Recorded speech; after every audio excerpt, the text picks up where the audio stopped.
अस्सलाम वालेकुम। चैनल 99 पर प्रोग्राम है हेल्थ इज लाइफ और मैं हूं यासिर अब्बास।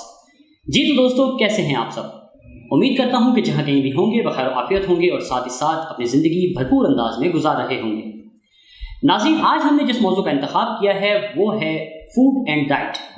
हम खाने के ज़रिए अपनी डाइट को कैसे मेंटेन रख सकते हैं और डाइटिंग के ज़रिए अपने वज़न को कैसे मेंटेन रख सकते हैं। इन तमाम मौज़ूआत पर बात करने के लिए आज हमने मदऊ किया है हमारी बहुत ही ख़ास मेहमान उम्मे हबीबा को, जो कि प्रोफेशनल शेफ़ भी हैं और इसके साथ साथ आप फूड एंड डाइट स्पेशलिस्ट और इसके अलावा हॉस्पिटैलिटी मैनेजमेंट स्पेशलिस्ट हैं। तो आइए दोस्तों, इनसे बात करते हैं। हबीबा, कैसी हैं आप? मैं ठीक हूँ यासिर, आप ठीक हैं? अल्हम्दुलिल्लाह। अच्छा हबीबा, सबसे पहले तो आपका बहुत बहुत शुक्रिया कि आपने अपनी मसरूफियात में से वक्त निकाला और हमारे प्रोग्राम में तशरीफ़ लाई। और हबीबा, आपसे ये पूछना चाहेंगे कि एक अच्छी सेहत के लिए क्या क्या चीज़ें ज़रूरी हैं? बिल्कुल यासिर, जो आपने मौजू चुना है वो बहुत ही अहमियत का हामिल है। और अच्छी सेहत में जब हम बात करते हैं तो मेजरली हम सब ये सोचते हैं कि खाना जो है वो एक अच्छी सेहत के लिए बहुत ज़्यादा अहमियत का हामिल है, लेकिन खाने के अलावा कुछ और भी एस्पेक्ट हैं जो हेल्दी लाइफस्टाइल या एक बैलेंस लाइफस्टाइल के लिए ज़रूरी है, जिसमें हम काउंट करते हैं बैलेंस डाइट के साथ साथ आपका इन्वायरमेंट बहुत हद तक इफ़ेक्ट करता है, आपका लाइफस्टाइल, आपका पॉजिटिव थिंकिंग, आपकी सोच और आपका इन्वायरमेंट, जिसमें चाहे वो घर हो या ऑफिस हो, इन सारी चीज़ों को मद्देनज़र रखते हुए आपका एक हेल्दी लाइफस्टाइल परफॉर्म होता है।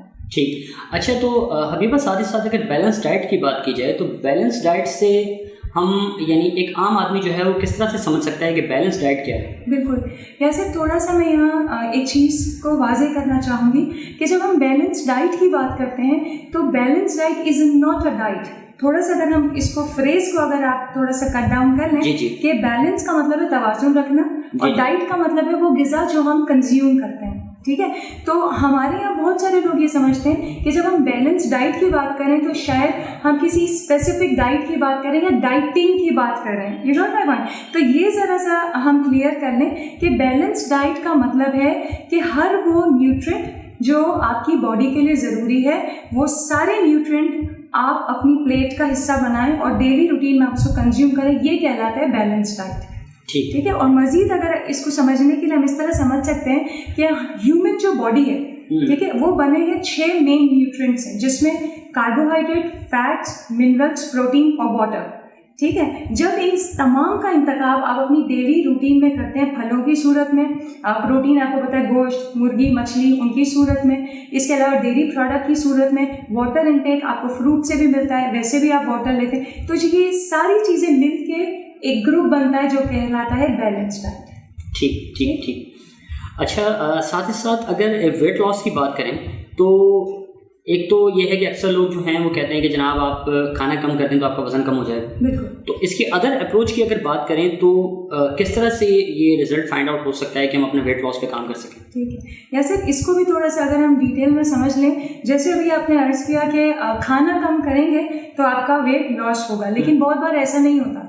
ठीक है, आपने भी हो सकता है, आई हैव नो आइडिया, अगर आपने कभी प्रैक्टिकली किया हो, ठीक है, आपकी चलो ये वीक है, थोड़ा सा मैं अपनी डाइट को या कंजम्पशन को अगर मैं कम कर दूं तो एक हफ्ते बाद अगर आपने वेट करा के देखा हो तो कभी ऐसा होता है कि ज़्यादा होता है, कभी ऐसा होता है जितना है आप उसी पे, तो मेहनत आपकी ज़ाया।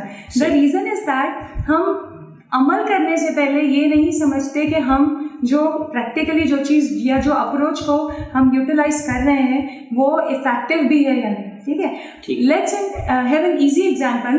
अगर मैं वेट लॉस की तरफ जा रही हूँ, ठीक है, अब 2 तरीके के वेट लॉस है, या तो ये है कि XYZ जो ये इम्प्लीमेंट कर रहा है उसको अपने बारे में पूरा पता हो, ठीक है, और वेट लॉस होता इस तरह से कि जैसे BMI है जो कहलाता है बॉडी मास इंडेक्स, जिसमें ये पता चलता है कि आपके हाइट और वेट के हिसाब से आप नॉर्मल कैटेगरी में हैं, आप like what I can say overweight हैं या ओबीज हैं। ठीक है, तो पहले तो ये आइडेंटिफाई करना ज़रूरी है। अच्छा, इसके अलावा एक गलत फहमी और एक गलत प्रैक्टिस ये भी है कि लेट्स से मैंने सुबह से फाका किया हुआ है, ठीक है, मैंने ना नाश्ता किया, मैंने दोपहर का खाना नहीं खाया और मेरे हिसाब से 3 मील में से मैं 1 मील कंज्यूम कर रही हूँ, ठीक है, लेकिन जो रात का मील है या मे बी दोपहर का मील है वो मैं इतनी क्वांटिटी में कर रही हूँ कि इससे अच्छा है कि मैं तीनों टाइम का प्रॉपर खाई लूं। सही बात है। तो ये चीज जानना जरूरी है कि अगर आप वेट लॉस की तरफ जा रहे हैं तो पहले प्रॉपर अपने न्यूट्रिशन से या डाइटिशियन से जो आपको प्लान करके दे रहे हैं, आप उससे पहले मालूम करें कि आपका BMI बॉडी मास इंडेक्स किस सिचुएशन में है। उसके हिसाब से अगर आप डाइट अपनी चूज करते हैं तो वो उसके रिजल्ट बहुत फ्रूटफुल होता है। ठीक है। हबीबा, आपसे ये भी पूछना चाहेंगे कि डेली वेट लॉस या डाइट प्लान अगर किसी ने मुरतब करना हो या अगर बनाना हो तो उसके लिए क्या इजी गाइडलाइन होगी? देखिए यासिर, जो हमारी अप्रोच है, देखें बहुत सारे लोगों की बहुत डिफरेंट अप्रोच है, ठीक है। हमारे यहाँ थोड़ा सा ये भी है कि अगर किसी को वेट लॉस करना है तो इंस्टेंट रिजल्ट चाहिए जी, ठीक है। अब इंस्टेंट का मतलब ये है कि अगर एक हफ्ते पहले मैंने डाइटिंग शुरू की है या मैंने थोड़ी सी अपने प्लान को चेंज किया है तो एक हफ्ते बाद अगर मैं वेट कराने जा रही हूँ तो एटलीस्ट 1 किलो या 2 किलो तो कम होना चाहिए, ठीक है। अगर वो नहीं हो रहा इट मीन्स कि वो प्लान गलत है।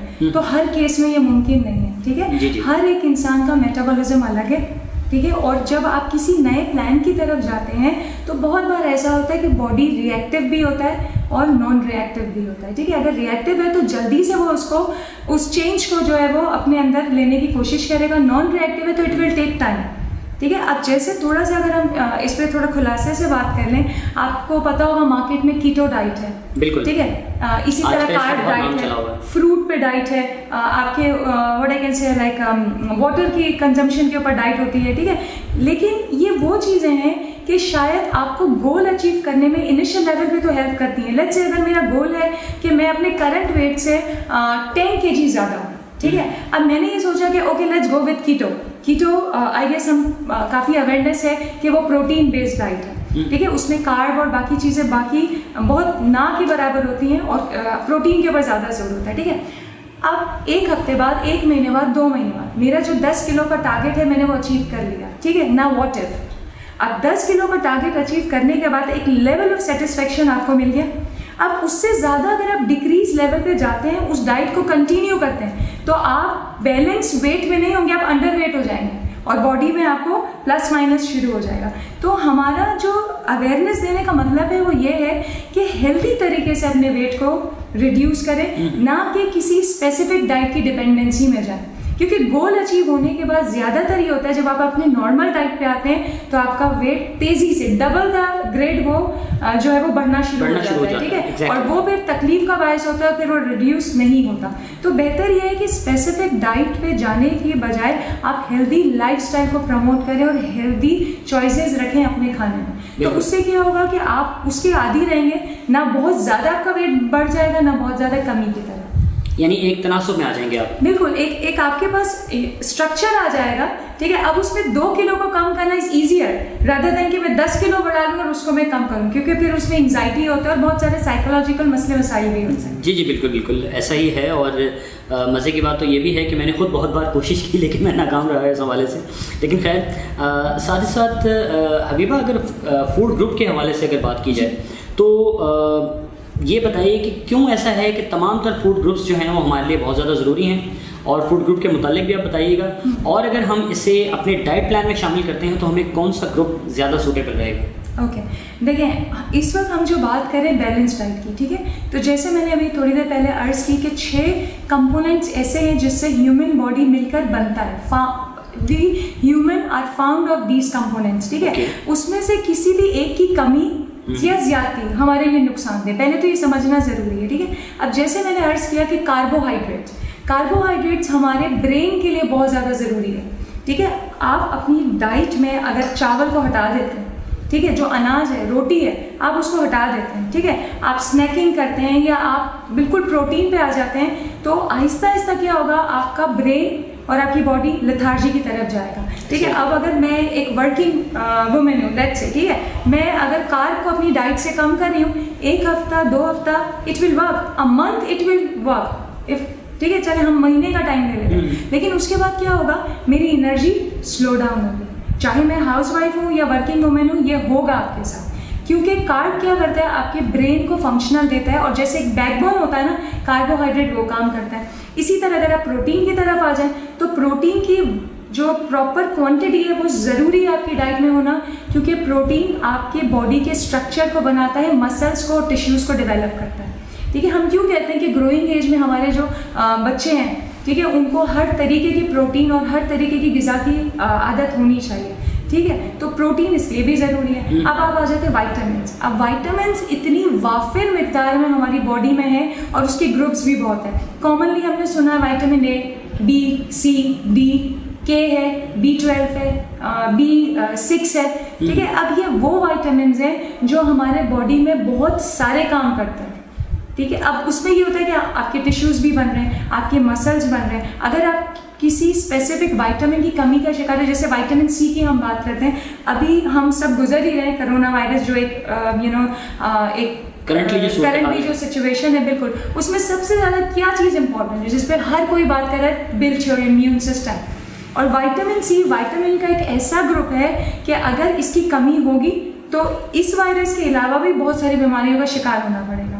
ठीक है, तो विटामिन सी वो विटामिन का ग्रुप है कि अगर अच्छी वाफिर मिकदार में उसकी बॉडी में आप आपकी कंजम्पशन है तो आप बहुत सारी दवाइयों से बच सकते हैं, बहुत सारी बीमारियों से, इन्फेक्शन से बच सकते हैं। विटामिन सी कॉमनली हमारी चीज़ है जिसके अंदर सिट्रसी फ्रूट है, हमारे पास ग्रीन वेजिटेबल्स हैं। ठीक है, चिया सीड जिसको हम तुखमलंगा कहते हैं, ठीक है, आप उसका इस्तेमाल करें, उसके अंदर विटामिन सी है। इसी तरह बहुत सारे लोगों को नहीं पता कि विटामिन एक दूसरे की हेल्प से भी बॉडी के अंदर बहुत सारे चेंजेस लाते हैं। हमने अक्सर ऐसा सुना है कि किसी का एक्सीडेंट हो जाता है, ठीक है, एक्सीडेंट होता है, हमने ये सुना है कि इंटरनल ब्लीडिंग बहुत हुई। ठीक है, अब ये इंटरनल ब्लीडिंग, ठीक है, एक हादसा हुआ, हो रही है, लेकिन इस वजह से भी हो रही है कि हो सकता है वो XYZ विटामिन के की कमी का शिकार हो, क्योंकि विटामिन के जो सप्लीमेंट है वो आपकी बॉडी में इन सारी चीज़ों की कमी को भरता है। ठीक है, तो इतनी डिटेल में हम कभी भी नहीं सोचते, तो इसीलिए विटामिन भी ज़रूरी है। और वाटर का इंटेक इज़ ऑलवेज देयर, वो आपको लेना है। मिनरल्स में सबसे ज़्यादा हम बात करते हैं नमकियात की। आपको पता है, यहाँ से रिसर्च ये बताती है हमारे मुल्क में और इंटरनेशनली, शायद आपने सुना होगा, एक कॉमन डिजीज़ है थायराइड। ये बहुत कॉमन है आजकल। ठीक है, उसमें हाइपो भी है और हाइपर भी है। आपने देखा है किसी को यहाँ गुठलियाँ सी निकली हुई होती हैं, that's a type of thyroid. ठीक है, अब थायराइड कैसे होता है, बॉडी में जो नमकियात की कमी है, सोडियम की कमी है, अगर वो आपकी बॉडी में होगी तो ऑब्वियस आपको उसका शिकार होना ही पड़ेगा। ज्यादती से वेट बढ़ता है, मोटापा बढ़ता है, हार्ट डिजीज होता है, लेकिन कमी से आप थायराइड का शिकार हो जाता है। इसीलिए वही बात आ जाती है कि बैलेंस डाइट ज़रूरी है। ठीक, हबीबा यहीं से गुफ्तगू का दोबारा आगाज़ करेंगे। नाज़रीन, यहाँ पर लेते हैं छोटा सा वक्फा, तो कहीं मत जाइएगा, हमारे साथ रहिएगा।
वेलकम बैक नाज़रीन। उम्मे हबीबा इस वक्त हमारे साथ मौजूद हैं, तो आइए गुफ्तगू का दोबारा आगाज़ करते हैं। अच्छा हबीबा, स्पाइसेस के हवाले से अगर बात की जाए, स्पाइसेस और इसके अलावा वेजिटेबल्स या बाकी की जो चीज़ें, तो सबसे पहले तो इनकी अफादियत के मुतालिक बताइए कि ये हमारे लिए क्यों ज़रूरी हैं, और इसके साथ साथ ये बताइए कि आर्टिफिशियल जो फूड्स हैं या फिर जो सप्लीमेंट्स हैं उनसे कैसे बचा जाए। जी बिल्कुल। ऐसे जो स्पाइसेस के हवाले से हैं, हमारे घरों के अंदर ही जो हमारे नॉर्मल रेगुलर किचन में चीज़ें यूज़ हो रही होती हैं, हम अनअवेयर हैं कि वो हमारी बॉडी में जाके क्या करें।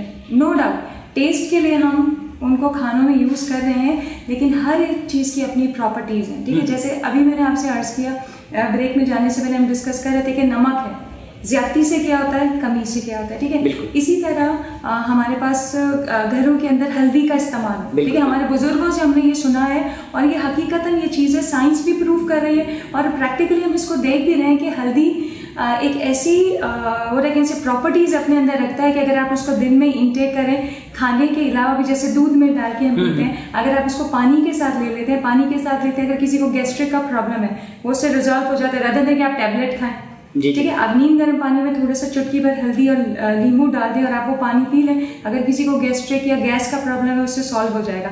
इसी तरह अगर जख्म होता है, वूंड होता है, तो हल्दी जो है उसको हील करती है, बिल्कुल, ठीक है। दूध भी ले लेना, बिल्कुल ऐसा है। और इसी तरह अगर हम स्पाइसेस की बात करते हैं तो हरी मिर्चें, ठीक है, हरी मिर्चों में कुछ ऐसी प्रॉपर्टीज़ होती हैं कि जब आप उसको इंटेक करते हैं सालन के थ्रू, या वैसे बहुत सारे लोग सैलेड वगैरह में भी उसका इस्तेमाल करते हैं, तो वो विटामिन ए का जो एलिमेंट है वो आपकी बॉडी में रिलीज करती है। इसी तरह अगर हम रेड चिली पाउडर की बात करते हैं, ठीक है, तो रेड चिली पाउडर भी विटामिन का एक ग्रुप है, और ए और बी उसमें शामिल है। अगर आप उसकी नॉर्मल क्वांटिटी लेते हैं तो वो हार्मफुल नहीं है। इसी तरह अगर ज्यादती है तो कहा जाता है कि अल्सर के पेशेंट को लाल मिर्चों से थोड़ा परहेज करना है, ठीक है। तो अगेन हर चीज़ जो हम इस्तेमाल करें वो बैलेंस कंडीशन में करें। हमारे पास क्यूक्यूमिन सीड्स हैं, जिसको साबित जीरा आप कहते हैं, ठीक है। अब साबित जीरा खानों में हम जायके के लिए तो डालते हैं, लेकिन अगर आप उसको पानी में उबाल के पीते हैं तो एक तो वो वेट लॉस भी है, दूसरा वो यूरिनरी ट्रैक्ट को क्लियर करता है,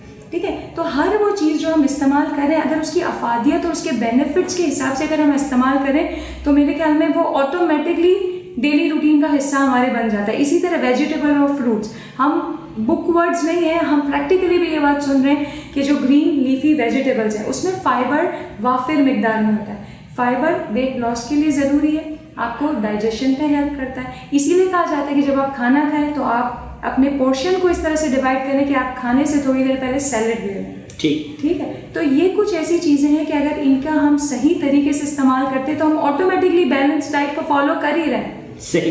अच्छा अभी जैसे आपने जीरे के इस्तेमाल की बात की, तो जीरा इसमें काला है या सफ़ेद है? नहीं, सफ़ेद जीरा जो है जो नॉर्मली घरों में होता है, ठीक है। आप 1.5 कप अगर पानी है उसमें आप सफ़ेद जीरा आधा चम्मच डाल दें, ठीक है। आप थोड़ा सा उसके अंदर हल्दी डाल दें, अदरक हमारे घरों में हो, जो फ्रेश अदरक है, ठीक है, उसको थोड़ा सा ग्रेट करके डाल दें, और उस पानी को आप इतना बॉईल करें कि 1.5 से वो 1 कप हो जाए, ठीक है। आप गुनगुना नीम गर्म जब हो जाए आप कंज्यूम करें। आप चाहे तो उसमें 1/2 टेबल स्पून आप शहद डाल सकते हैं। बहुत सारे लोगों को लेमन सूट नहीं करता, मौसम के हिसाब से आप लेमन को अवॉइड कर लें, आप थोड़ा सा शहद डालें, आप उसको सुबह पी लें, आप उसको रात को सोने से पी लें, तो वो आपके ऊपर है जैसे आपका स्केड्यूल है। ठीक। अच्छा हबीबा, साथ ही साथ अगर हम फिजिकल फिटनेस की बात करें तो जिम के अलावा क्या क्या तरीक़ेकार हैं?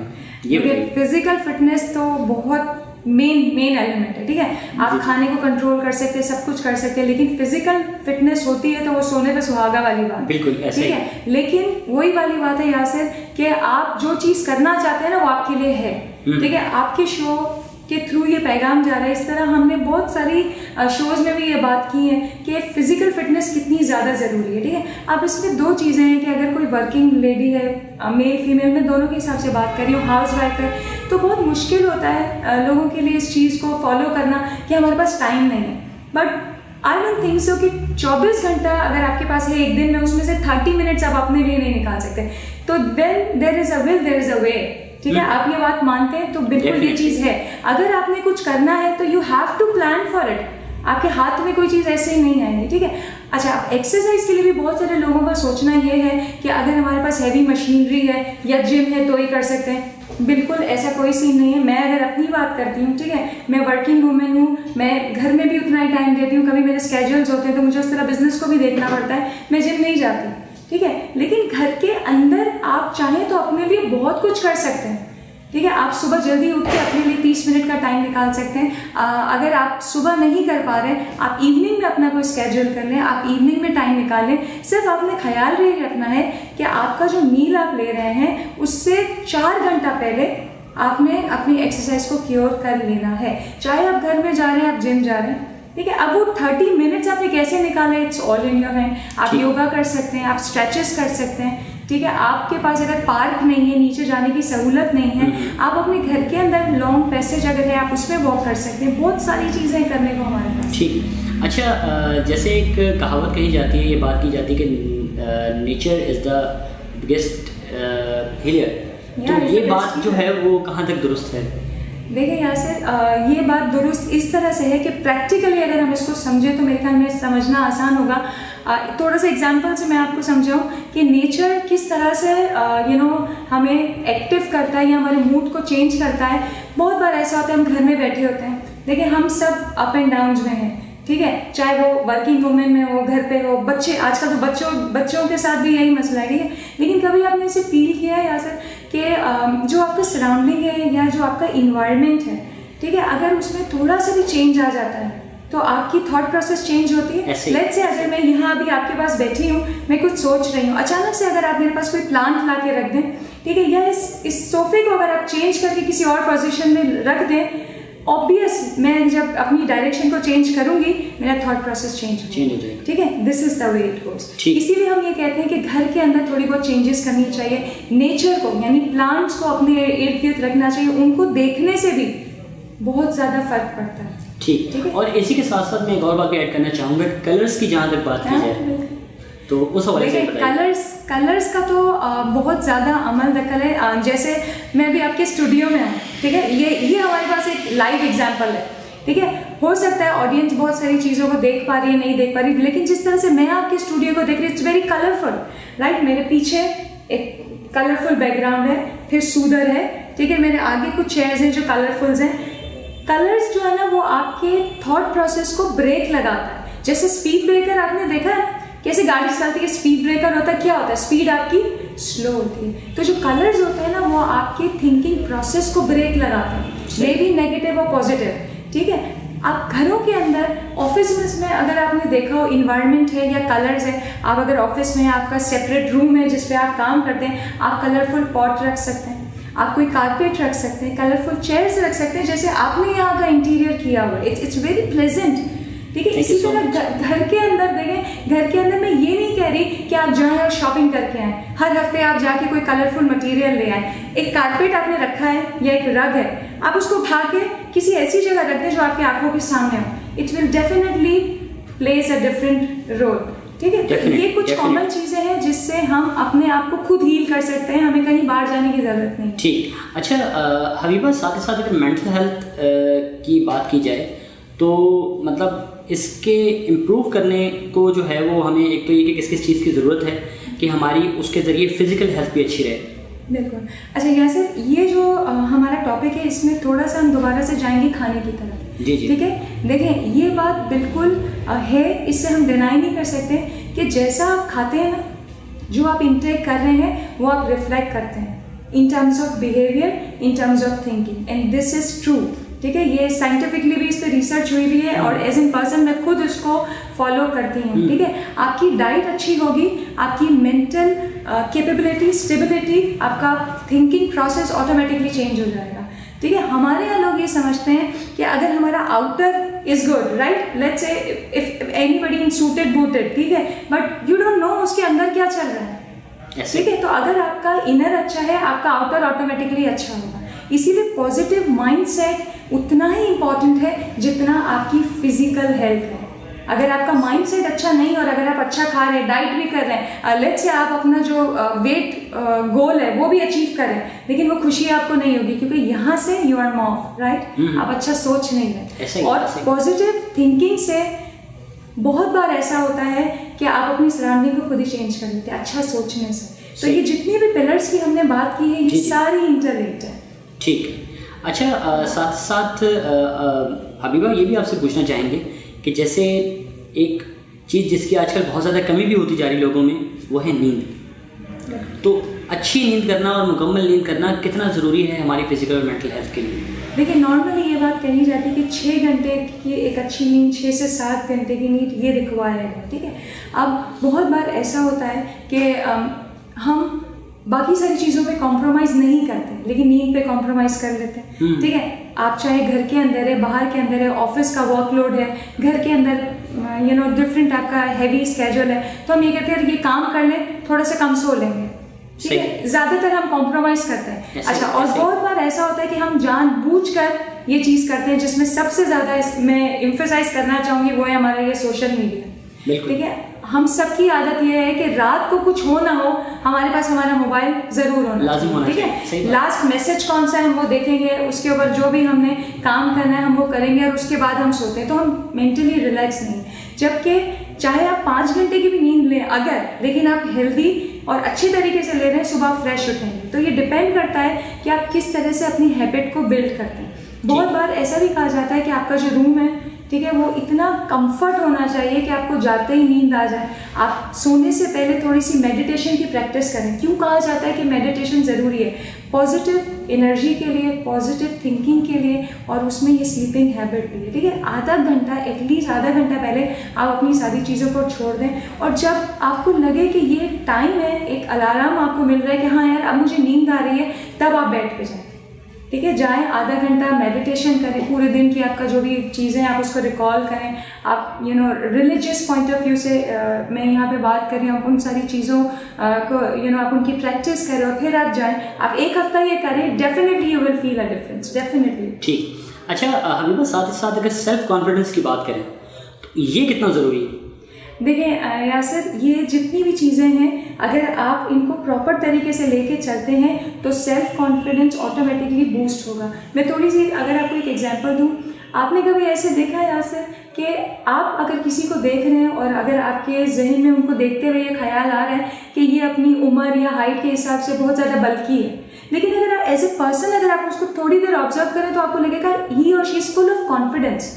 लेकिन प्रीसाइज परहैप्स आपने कभी ऐसा भी देखा होगा कि लाइक फिजिकली आपको बहुत बैलेंस नजर आ रहा होगा, ठीक है, लेकिन मूड स्विंग्स होंगे या कॉन्फिडेंस लेवल बहुत शैटर्ड होगा, ठीक है। क्यों होता है ये? इसीलिए होता है कि आप जैसे हैं पहले आप उसको एक्सेप्ट करें। देखें, अगर आपका वेट बढ़ा हुआ है, वो है, बट एज एन पर्सन पहले आप अपने आप को एक्सेप्ट तो करें कि this is the way I am happy, मुझे अपने आप से कोई कंप्लेन नहीं होनी चाहिए। लेकिन अगर मैं ओवर वेट हूँ तो वो कम हो सकता है, वो कोई लाइफ एंड डेथ का सवाल नहीं। तो अगर आप अपने आप को एक्सेप्ट करते हैं एज अ पर्सन, तो दूसरे भी आपको एक्सेप्ट करेंगे, ठीक है। लेकिन आप अपने आप को ही एक्सेप्ट नहीं कर रहे, दूसरे आपको कभी एक्सेप्ट नहीं करेंगे, ठीक है। फिर उसमें आप डाइट के साथ काम कर सकते हैं, पॉजिटिव थिंकिंग के साथ कर सकते हैं, आप अपने अपैरल के साथ काम कर सकते हैं, अपने पहनावा ओढ़ने के ऊपर काम कर सकते हैं, और फिर बहुत सारे एस्पेक्ट्स हैं जो इससे जुड़ जाते हैं।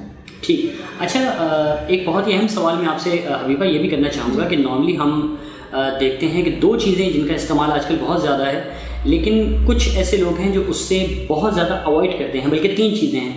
तो मैं चाहूँगा कि आप उन तीनों चीज़ों की बल्कि माफ़ कीजिएगा 4 चीज़ें, तो मैं चाहूँगा कि इन 4 चीज़ों के मुतालिक आप ज़रूर बताइए और लोगों को ये बात ज़रूर बताइए कि इन चीज़ों की अफादियत क्या है। क्योंकि वेरी सॉरी टू से, मैं अपने तमाम नाज़रीन से भी इस हवाले से माज़रत करना चाहूँगा अगर उन्हें बुरा लगे, कि अक्सर औक़ात मैंने लोगों को देखा है कि वो इन 4 में से तकरीबन 3 चीज़ें अवॉइड कर रहे होते हैं नॉर्मली। नंबर 1 दूध, नंबर 2 दही, नंबर 3 देसी घी, एंड नंबर 4 मीट, यानी चिकन के अलावा जिसे हम नॉर्मली छोटा गोश्त और बड़ा गोश्त कहते हैं, यानी गाय का गोश्त और बकरे का गोश्त। तो मैं चाहूँगा कि इन 4 चीज़ों की अफादियत आप बताइए और ये भी बताइए कि इनको खाना क्यों ज़रूरी है। ठीक है, या सिर्फ जैसे आपने दूध का सबसे पहले लिया, उसी से स्टार्ट करते हैं। दूध हम सुनते आए हैं कि बोन्स के लिए ज़रूरी है, टीथ के लिए ज़रूरी है, और प्रोटीन है उसके अंदर, और बहुत सारे ऐसी अफादियत है जो हमारी बॉडी के लिए ज़रूरी है। लेकिन डिपेंड करता है कि हम देखिए, आपके प्रोग्राम के थ्रू हम ये बात अवेयरनेस दे रहे हैं, ठीक है, लेकिन अमल करने की बात है। जी जी, मैं तभी चाह रहा हूं कि आप लोगों ने अपने अपने मिथ बनाए हुए हैं कि जैसे हमारा जो लाइफस्टाइल, हम उसमें बात करें कि खुला दूध जो है ठीक है। जो बेकरी का नॉर्मल खुला दूध है उसमें जर्म्स ज़्यादा है, आपने वो नहीं पीना। उसमें मलाई ज़्यादा है, आपने वो नहीं लेना। हमें ये पता ही नहीं है कि गुड फैट क्या है, बैड फैट क्या है। हम अपनी एजम्पशन के अंदर अपने ही फिनोमिनन को और अपनी लॉजिक्स के थ्रू कुछ ऐसे फूड ग्रुप्स हैं जो ज़रूरी और हम उसको अवॉइड कर रहे हैं क्योंकि हमें उसके बेनिफिट्स नहीं, ठीक है। अब मैं आपको एक छोटी सी एग्जांपल दूं, जैसे हम खुला दूध लेते हैं उसमें मलाई आती है, ठीक है। मलाई खाना इज गुड, लेकिन एक्सेस अगर आप खा रहे हैं इज बैड। दूसरा, आप वो खाने के बाद यूटिलाइजेशन कर रहे हैं या नहीं कर रहे, दैट्स द पॉइंट, ठीक है। मैं खा रही हूँ, मेरी कोई यूटिलाइजेशन नहीं है, फिर मैं दूसरा मील ले रही हूँ, तीसरा ले रही हूँ, चौथा ले रही हूँ, देन इट्स बैड, ठीक है। इसी तरह दूध, अब टेट्रा पैक है, आपका खुला दूध है, ठीक है। लोगों को ये नहीं पता स्किम मिल्क क्या है। आपके पास अगर खुला दूध है, आपने उसको गर्म किया, आपने उसको नॉर्मल टेम्परेचर पे छोड़ दिया, जब रूम टेम्परेचर पे आ जाता है, हम नॉर्मली इसको क्या करते हैं, फ्रिज में रख देते हैं। ओवरनाइट या 4 या 5 या 6 घंटे के बाद एक मोटी परत मलाई की आ जाती है, ठीक है। आप वो मलाई आराम से निकाल लें, आपने नहीं कंज्यूम करना, नहीं करें, आप दूध पिए, ठीक है। बच्चों के लिए कितना ज़रूरी है, ठीक है। हमारे यहाँ प्रॉब्लम ये है ना कि चॉइसल हमने चॉइसेस के ऊपर अपनी चीज़ों को छोड़ा है। हम अगर अपने टेस्ट को शेप दे रहे हैं तो आई डोंट थिंक सो कि हमें अपने बॉडी को शेप देने की नीड है। This is what I believe, और है भी है। इसी तरह हम बात करें घी की, आपको पता है इंटरनेशनल रिसर्च यहाँ की बाहर मुल्कों से ये बात आ रही है कि ऑयल, हम कितनी ज़्यादा बात करते हैं कि सैचुरेटेड, अनसैचुरेटेड, ठीक है, वेजिटेबल ऑयल चाहिए, हार्ट के हिसाब से ये चाहिए, कम चर्बी, कम फैट। लेकिन आपको पता है रिसर्च ये बताती है कि जो घी है वो हड्डियों के लिए कितना ज़्यादा ज़रूरी है। हम जो बीमारियाँ हो रही है, ऑर्थराइटिस है, जोड़ों का पेन है, एक एज के बाद हमारे यहाँ कॉमन है कि घुटने में दर्द होता है, आपको उसकी रिप्लेसमेंट करनी है, ठीक है। उस वक्त फिर हम भाग रहे होते हैं इनटेक के लिए, लेकिन एक एज के बाद आपका जिस्म रिटायर हो रहा है, आपकी एज बढ़ रही है ना, कम तो नहीं हो रही है। जिस्म जो है आपका यंग एज से जब आप आगे जाते हैं, ठीक है, और आपकी एज ग्रो करती है तो जिस्म भी आपका रिटायरमेंट की तरफ जा रहा है, ठीक है। तो उस टाइम पे अगर मुझे डॉक्टर कह रहे हैं कि भाई आपके घुटनों में चिकनाहट खत्म हो रही है, अब उस वक्त आप मुझे बताएं कि जितना भी आप खा ले वो आपके जिस्म को लगेगा, नहीं लगेगा। ऑब्वियस वो आपने आर्टिफिशियल दवाइयाँ हैं या वो एक मजबूरी है, वो फिर आपने लेना ही लेना, ठीक है। तो घी हड्डियों के लिए बहुत ज़्यादा ज़रूरी है, ठीक है। आप खाएं, हर चीज़ खाएं, लेकिन उसको यूटिलाइज करें, उसकी कंजम्पशन के लिए काम करें। सही। और दही और गोश्त रह गया बीच में। दही और गोश्त का ये है कि दही बहुत ज़्यादा ज़रूरी है क्योंकि दही गुड बैक्टीरिया क्रिएट करता है। हम घरों में दही जमाते हैं, ठीक है, एक प्रोडक्ट से दूसरी प्रोडक्ट फॉर्म करते हैं और हम उसमें गुड बैक्टीरिया को व्हाट आई कैन से उसमें डेलिबरेटली इनपुट देते हैं, ठीक है। तो दही के अंदर गुड बैक्टीरिया जब आप दही का अच्छा इंटेक करते हैं तो क्या होता है, आपकी बॉडी के अंदर बहुत सारे ऐसे डिजीज हैं जो दही किल कर देता है, ठीक है। आपको कॉन्स्टिपेशन है वो खत्म होता है, आपके स्किन का मसला खत्म होता है, ड्राइनेस खत्म होती है, ठीक है। लेकिन अगेन मौसम को देखते हुए बहुत सारी लोगों को एलर्जी होती है या आपका गला खराब हो जाता है, तो अगेन वो वेरी करता है पर्सन टू पर्सन, हर एक के साथ नहीं, ठीक है। और जैसे आपने मीट की बात की, बड़े का गोश्त, छोटे का गोश्त, देखें कोई चीज़ भी नुकसानदेह नहीं है, ये मैं आपको बता दूं, प्रोसेस नुकसानदेह। प्रोसेस का मतलब गोश्त नुकसानदेह नहीं है, ठीक है, एक लिमिटेड क्वांटिटी आप उसकी खाएं। लेकिन अगर मैं ये बोलूँ यासिर कि मैं बड़े का गोश्त खा रही हूँ लेकिन तेल के साथ या निहारी के साथ, तो प्रोसेस इज बैड, उस गोश्त ने बेचारे ने कुछ नहीं किया, ठीक है। आलू बेचारा वैसे ही बदनाम कि आलू खाने से मोटापा बढ़ता है, लेकिन हाँ आलू को अगर मैं सालन में डाल के खूब रोगन के साथ बना रही हूँ तो वो आलू नुकसानदेह क्योंकि वो ऑलरेडी फैटी एलिमेंट्स रखता है। लेकिन उसी आलू को अगर मैं बॉईल कर लूँ, मैं उसको ग्रिल कर लूँ, मैं उसको बेक कर लूँ, मैं उसको स्टीम कर लूँ, तो प्रोसेस चेंज हो गया, तो आपको एनर्जी लेवल आपका चेंज हो गया, ठीक है। तो इसी तरह ये जो स्पेसिफिकली जो गोश्त की बात है वो नुकसानदेह नहीं है, किस प्रोसेस से आप उसको पका रहे और घर में खा रहे वो नुकसान। बिल्कुल। अक्सर लोग जो ऐसे भी हैं ना कि जो खाते ही नहीं हैं, तो ये भी बड़ी तकलीफ की बात होती है। वो हमने ऑलरेडी डिस्कस कर लिया, चिकन पर ही जो है वो सबने फोकस रखा होता है। तो कई ऐसे लोग हैं जो देसी घी भी अवॉइड करते हैं और इसके साथ साथ जो है वो गोश्त भी बहुत ज़्यादा अवॉइड करते हैं, जो कि मेरे लिए बड़ी एक तकलीफ बात होती है। आप यही देख लें कि आप फाइन डाइन रेस्टोरेंट में जाते हैं, हम स्टेक खा रहे हैं, तो वो क्या चीज़ है, ठीक है, 2,500 हम उसके पे कर रहे हैं, कहीं कहीं तो 3,000 से ऊपर भी है, जितने लाविश आप जा रहे हैं और जितने फाइन डाइन रेस्टोरेंट में जा रहे हैं। लेकिन क्यों है ऐसा यासिर, क्योंकि वो जो पोर्शन आपको दिया जा रहा है इट्स प्योर एज प्योर, ठीक है। लेकिन घरों में जो हम सालन बना रहे हैं वो डिफरेंट एंगल से बना रहे हैं। ठीक। अच्छा हबीबा, चूँकि हम इस वक्त प्रोग्राम के बिल्कुल आखिरी हिस्से में दाखिल हो चुके हैं, तो मैं ये चाहूँगा कि आप हमारे नाज़रीन के लिए कोई ख़ास पैगाम देना चाहें। देखें, जितनी भी हमने बात की है यासिर, वो सारी सेहत के हवाले से हैं। मेरा सिर्फ बोलना ये है कि देखें, हम सब अपनी सेहत के साथ दोबारा करें। सेहत के हवाले से हम ये प्रोग्राम जो है वो अवेयरनेस दे रहे हैं। तो सेहत एक बहुत इम्पॉर्टेंट हिस्सा है। सेहत नहीं है तो कुछ भी नहीं, ठीक है। जान है तो जहान है। लेकिन कोशिश ये करें कि जिन एलिमेंट्स और जिन एस्पेक्ट के ऊपर हमने बात की है, अगर उन सब के ऊपर आप काम करते हैं तो इट मीन्स कि आप एक अच्छी हेल्दी बैलेंस डाइट के साथ साथ बैलेंस लाइफ गुजार रहे हैं, ठीक है। तो बस मेरा पैगाम आपके प्रोग्राम के थ्रू हमारे तमाम व्यूवर्स के लिए ये है कि अपनी सेहत का ख्याल रखें और माई प्लेट कॉन्सेप्ट के हिसाब से काम करें कि सोच समझ के खाएं आप क्या खा रहे हैं, ठीक है। आप बॉडी के लिए खा रहे हैं, अपने टेस्ट के लिए। ठीक। हबीबा, आपका बहुत बहुत शुक्रिया कि आपने अपनी मसरूफियात में से वक्त दिया। एक बार फिर thank you so very much for coming, और मैं उम्मीद करता हूँ कि इंशाल्लाह आप दोबारा भी ज़रूर। Thank you so much, thank you so much. जी हाँ नाज़रीन, ये थी Umme Habiba, food and diet specialist और इसके अलावा हॉस्पिटैलिटी मैनेजमेंट स्पेशलिस्ट। आपको हमारा प्रोग्राम कैसा लगा, अपनी राय का इजहार ज़रूर कीजिएगा, और साथ साथ एक अपील कि अगर अभी तक आपने हमारा चैनल सब्सक्राइब नहीं किया तो उसे ज़रूर सब्सक्राइब कीजिए, और साथ ही साथ बेल आइकन को लाजमी दबाइए ताकि हमारा हर नया नोटिफिकेशन आप तक बर वक्त पहुँच सके। अपने मेज़बान यासिर अब्बास को दीजिए इजाज़त। अल्लाह हाफ़िज़।